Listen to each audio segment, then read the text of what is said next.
Hey guys, this is Bethany Sharp here at CRS 2016, HotSpot Nashville. How are you? I'm doing great, thank you. How are you? This is Darryl Worley, if you didn't know.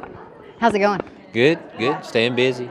Yeah, so I would ask you, is this your first one? But I know it's not. How many times have you done this? Wow, everybody's asking that. I think, so this might be 16 or 17. Yeah. You've So- been in the business 16, 17 years. Well, a lot longer than that, but, started making records in about 99, 98, 99, and the first single was a hit in early 2000, I think. So. Okay, yeah. You've had what, 20 number ones or 20 hits? No, 20 hits. 20 hits? 20 big singles, but only 3 number ones. Only? Yeah, those You know are how tough many to people come wish by. they could get one number one? Well, You get I'm 3. thankful for all 3 of mine, and but we never stopped trying. This is a weird business.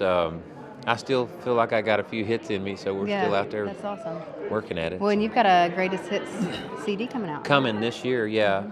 We've got a whole lot of music in the making right now, and the greatest hits is probably a first priority thing that we're trying to get out, because it'll have a lot of new music on it too. Right. And I think we're going to maybe split it up into 2 volumes. So the volume 1 will, have That's the how big much hits. music he has.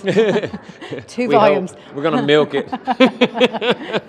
But we also are in the middle of working on my first Christian album. really? Yeah, and Very cool. I've had many opportunities to do that over the years, and for whatever reason I opted to not do it at that time. And this past year, I've been through a lot of changes in life, and that kind of music just kind of started coming, and my wife's like, maybe it's time, So we have a label that's very interested in stuff we're doing, and we're going to put together a record and put it out this year. That's great. So maybe I'll see you at the Doves this year, Oh, on the man. red carpet of the Doves. Wouldn't I can that be interview cool? you again at the That Doves. would be very cool. I would love that. Yeah. I mean, who knows? I know absolutely nothing about that genre, but I told someone earlier in an interview, I said, I think because I don't know anything about, I don't know how I could do anything wrong, so with that going into the studio, maybe I'll do something right. Right.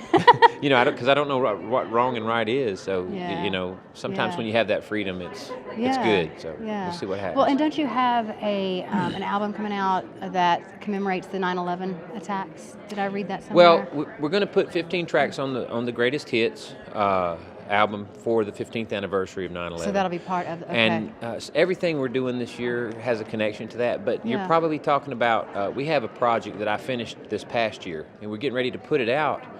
But our publicist, Don, said you should wait and use this as part of your big push next year, because it's called Unsung Heroes. It's a combo pack. It's got a CD in it called God and Country. Mm-hmm. And so that music is kind of patriotic, and it has spiritualism kind of infused in some of the more country songs.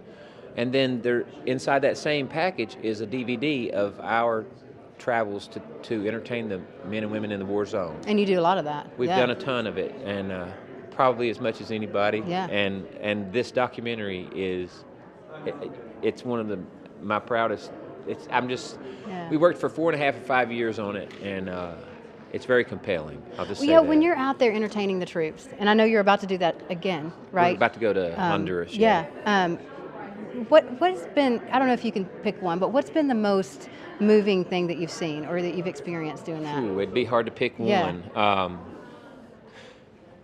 I think one of the things that always comes back to me, anytime you're on stage and you hear the sirens go off because the compound where you are is getting mortared, and they rush you down the stairs and into a bunker.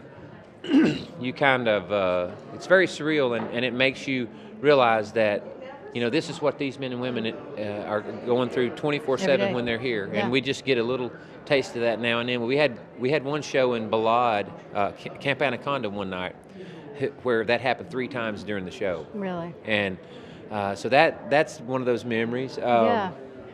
I think some of the coolest things ever is when we would give the soldiers or the Marines or the airmen or seamen or Coast Guard, anybody that was there, when we would give them the mic and put the camera on, we took a camera crew one year and just said, hey, what are you doing here?